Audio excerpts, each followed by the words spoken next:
मो इतिश्री मैडम आशीर्वाद एकेडमी को प्रत्येक छात्र छात्री को मु स्वागत करुच्ची।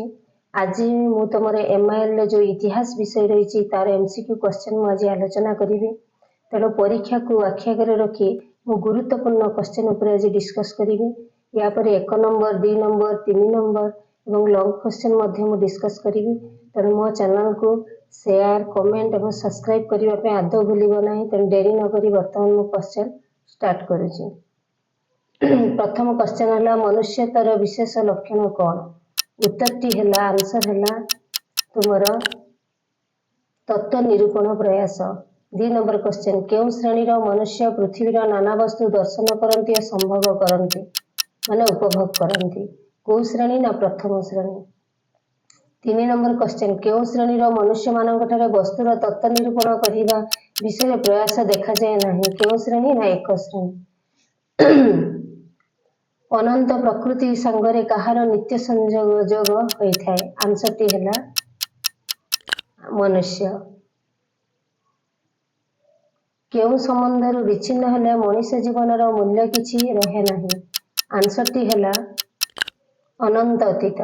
या पर नेक्स्ट क्वेश्चन पादमूल निम्न देश को अवतरण कले कौन देखिब ना कौन देखिब। आंसर टी है नरकंकाल। नेक्स्ट क्वेश्चन केउ राष्ट्र विप्लव कथा स्मरण कले आंभ मानकर हृदकंप हुए। बुझे फरासी राष्ट्र विप्लव। आंसर टी है फरासी राष्ट्र विप्लव। वर्तमान मानव समाज देहरे केउ मानव समाजर भावराशि निहित थिबार प्रत्यक्ष हुए। आंसर टी होची अतीत। नेक्स्ट क्वेश्चन मानवर प्रकृत उन्नति कहा संगे घनिष्ठ भाव में संबंधित। कहा संगे घनिष्ठ ना। आंसर टी है सत्य। मनीष जीवनर समस्त घटनार लक्ष्य गति केउ आड़कू। आंसर टी है एक आड़कू। नेक्स्ट क्वेश्चन प्रकृत पक्षे जगतर कौनसी घटना डैश शून्य नुहे। आंसर टी कौन अच्छी पिला ना। आंसर टी है अर्थ। समाजर समस्त व्यापार कहार अंतर्भुक्त ना। आंसर टी होची इतिहास अंतर्भुक्त। नेक्स्ट क्वेश्चन आमर अच्छी व्यक्तिगत जीवन इतिहास को आम्भे माने क्यों आख्या प्रदान करि था। आंसर टी कौन अच्छी ना। आंसर टी आमर जीवन चरित्र। नेक्स्ट क्वेश्चन प्रसिद्ध पंडित प्रचलित इतिहास को गभीरता शून्य क्यों गल्प बोली कहिसेंती। आंसर टी होची ग्राम्य गल्प। नेक्स्ट क्वेश्चन आम्भ मानक देश रे इतिहास वर्णना बेले कहार मात्रा अत्यंत अधिक। आंसर टी हेबो कल्पना। प्राचीन केउ शास्त्र ऐतिहासिक सत्य रे परिपूर्ण। आंसर टी हेबो धर्म। नेक्स्ट क्वेश्चन इतिहास को केते गुड़िया घटनार डैश बोली कहा जाए। आंसर होची समष्टि। नेक्स्ट क्वेश्चन को जीवा वर्तमान मनुष्य मानक मध्य प्रकृतिगत कौन विद्यमान। प्रकृतिगत कौन विद्यमान। आंसर हेबो सौसादृश्य। केउ शिक्षा मनीष पई अधिक उपयोगी। कौ शिक्षा मनीष पई अधिक उपयोगी बोली कहा जाय। आंसर होची दृष्टांत शिक्षा। पतन कथाटी केउ व्यक्तिर मस्तक रे उज्जवल अक्षर रे लिखित होई अछि। आंसर हेबो अहंकारी।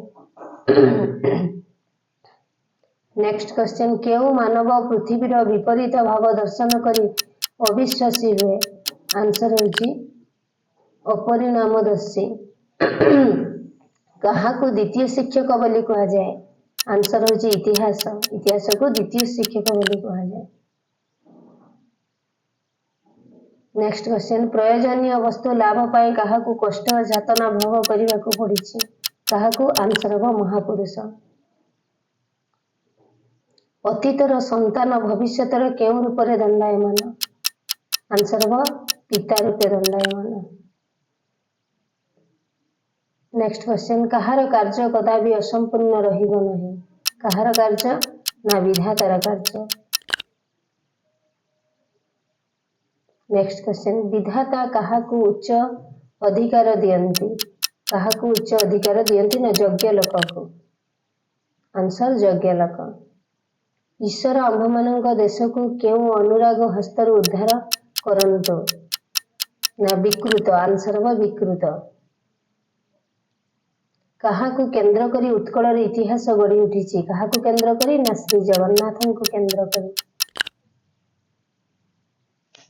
आज एतिकी पिला या पर नेक्स्ट मु क्वेश्चन आलोचना करी तेणु रही नमस्कार। नमस्कार।